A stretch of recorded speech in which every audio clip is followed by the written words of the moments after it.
믿음의 반석에 섰는지 분별할 수 있는 기준 넷째, 거짓과 속이는 마음. 자신을 드러내고자 거짓 보고하는 경우. 어떤 사람은 자신의 공을 드러내고자 없는 것을 있는 것으로 보고하기도 하고 실적을 보태서 보고하기도 합니다. 또는 자신에게 불리한 것은 줄이거나 없는 것처럼 보고하지요.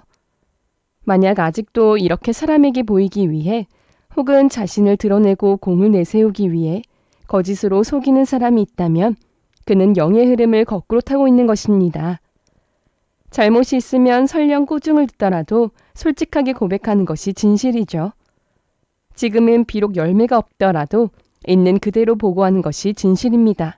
그렇지 않고 지금 당장만을 생각하여 윗사람을 속이고 교회와 목자를 속인다면 그런 사람은 하나님을 의식하지 않는 사람이지요. 아나니아, 삽비라, 가룟 유다, 게하시, 아간 같은 사람들입니다. 이들은 전부 저주받고 하나님의 버림을 받았습니다.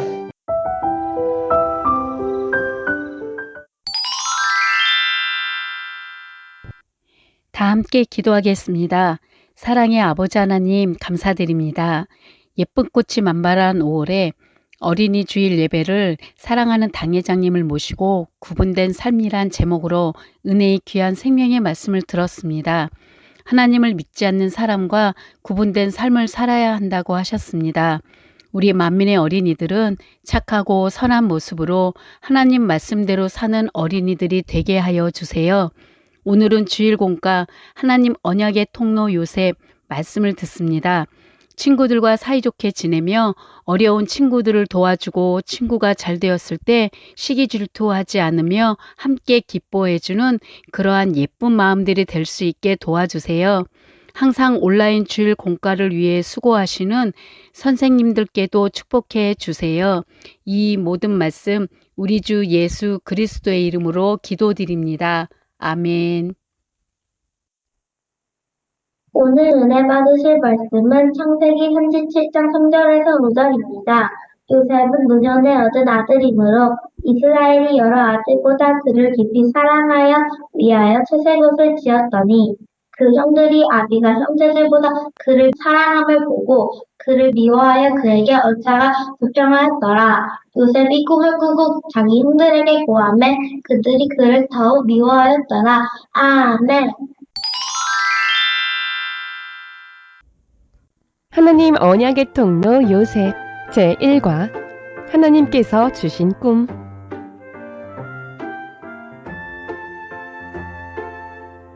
나비애벌레는 번데기라는 과정을 거치고 나서야 예쁜 나비로 탄생해요.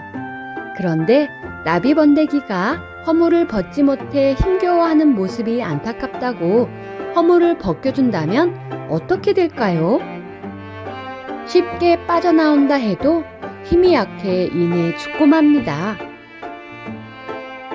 번데기에서 나비가 되기까지는 시간이 걸려도 반드시 자신의 힘으로 번데기에서 허물을 벗고 나오는 과정을 거쳐야 하지요. 꿈을 이루는 것도 이와 같습니다. 차근차근 단계를 밟아나가야 하지요. 만약 훌륭한 요리사가 되고 싶다면 필요한 지식을 공부할 뿐만 아니라 여러 요리를 만들어 보는 등 다양한 경험을 쌓아야 하지요. 때로는 꿈을 이루어가는 과정이 어렵게 느껴질 수도 있어요. 그러나 하나님을 믿고 꿈을 키워나가는 사람은 결코 포기하지 않아요. 바로 요셉이 그랬습니다. 아버지 야곱의 편애와 형들의 시기. 이스라엘의 조상 야곱에게는 4명의 아내가 있었어요.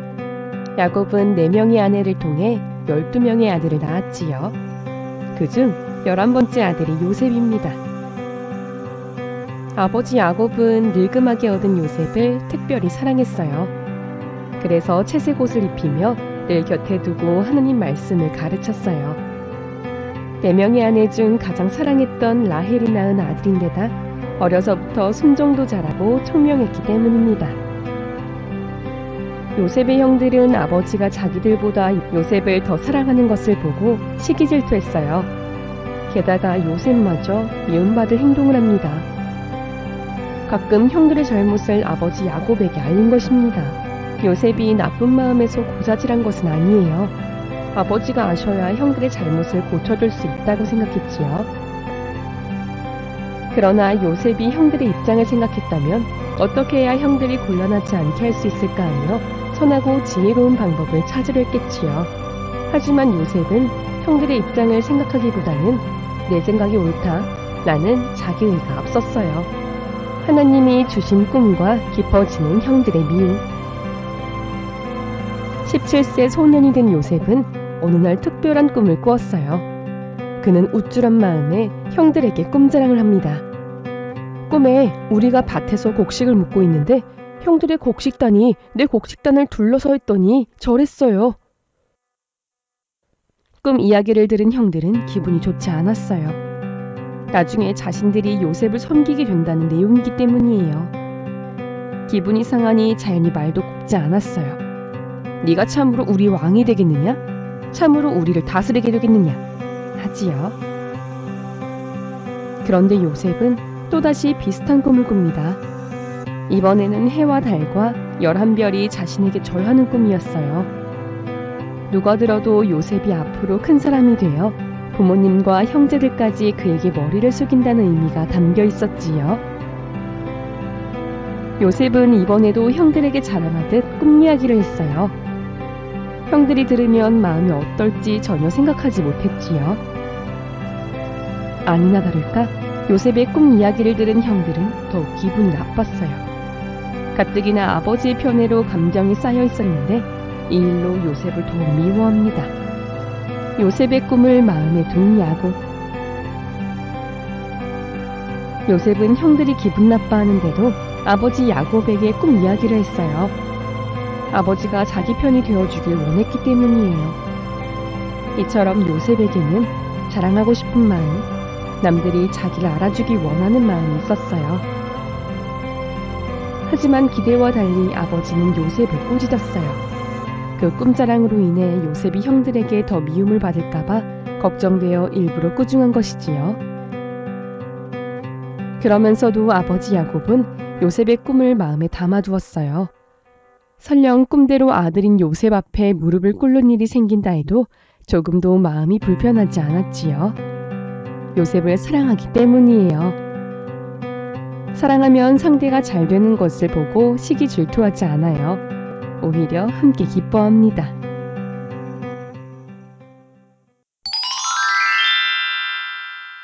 학습 활동. 사랑하는 친구들, 말씀을 잘 들었나요? 우리들의 실력을 점검해 보아요. 다음 설명을 읽고 OX를 표시해 보세요. 요셉은 어려서부터 순종도 잘하고 총명했어요. 형들은 아버지가 요셉을 특별히 더 사랑해도 함께 기뻐했어요. 요셉은 형들을 괴롭히려고 그들의 잘못을 고자질했어요. 요셉은 상대의 입장을 생각하기보다 내가 옳다는 자기의가 앞섰어요. 요셉이 꿈 이야기를 형들에게 한 것은 자랑하는 마음이 있었기 때문이에요.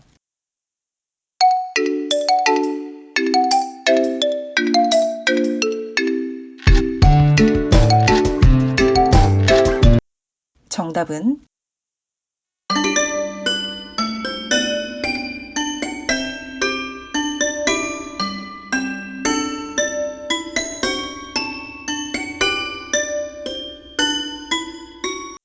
요셉이 꾼 두 가지 꿈과 그 의미는 무엇일까요?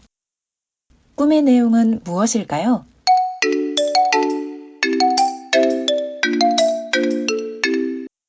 형들의 곡식단이 요셉의 곡식단을 둘러 절하는 꿈. 해와 달과 11별이 요셉에게 절하는 꿈. 꿈의 의미는 무엇일까요?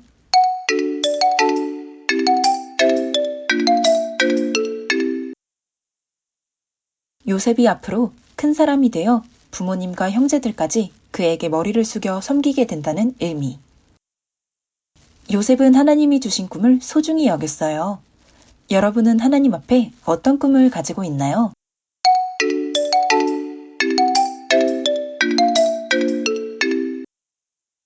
오늘의 말씀 구절을 큰 소리로 함께 읽어보아요.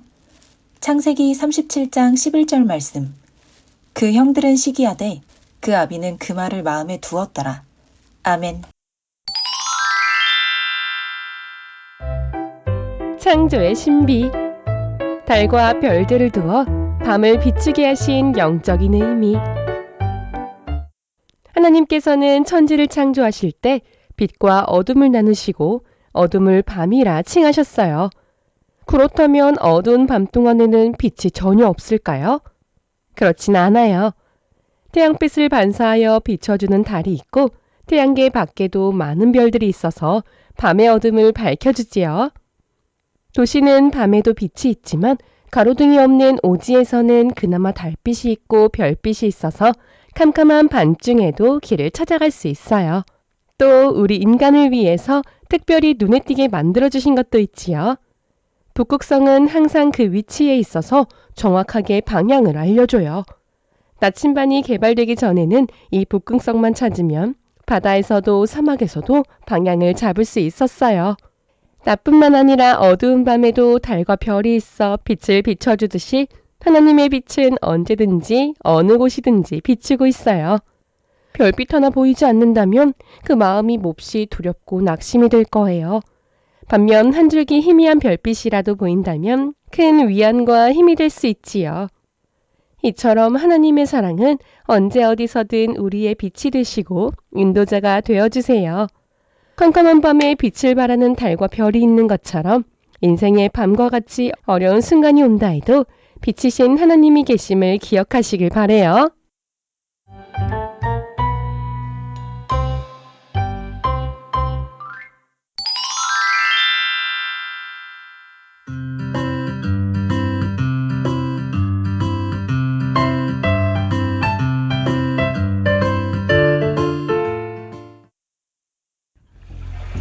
여느 때와 같이 집안일을 하던 어느 날 왼쪽 손목에 갑자기 통증이 찾아왔어요. 진은숙 집사에게 무슨 일이 일어난 것일까요? 다음 날 병원에 갔어요. 엑스레이를 찍어보더니 선생님께서 척골 더하기 변형이라고 진단 내리셨어요. 척골 충돌 증후군이란 손목 안에는 2개의 뼈가 있는데 그중 척골이 비정상으로 길어져 다른 뼈와 닿아 염증이 생겨 통증을 유발하는 것입니다. 금요철에 간증 매거진 나오면 되게 부러웠어요. 솔직히 제 마음 많이 부러웠어요. 나도 저렇게 간증하고 싶다. 왜 나는 저런 체험이 없지? 나도 체험하고 싶다. 하나님께 영광 돌리고 싶다. 하면서 치료받겠다고 하나님 저 치료해 주세요. 기도했죠. 지속적으로 회개하며 지난날 자신의 부족함을 돌아봤던 진은숙 집사. 은사 집회 당일 생각지도 못한 감동이 밀려왔어요. 지금은 손목을 이렇게 움직여도 하나도 안 아파요. 하나도 안 아파요. 이렇게 해도 하고 이렇게 해도 하나도 안 아파요. 오른손을 모으고 이렇게 돌려도 하나도 안 아파요. 안 아파. 이 무거운 거 들어도 안 아파. 신기해. 너무 안 아파요. 치료해 주신 하나님께 영광 돌리고 감사드립니다. 사랑합니다.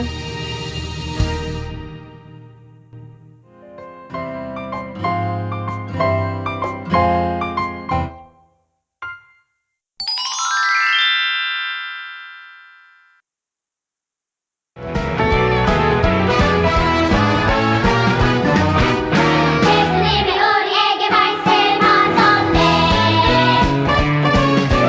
믿지 말고 기도하라 말씀하셨네.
사랑하는 친구들, 다음 주에 다시 만나요. 안녕!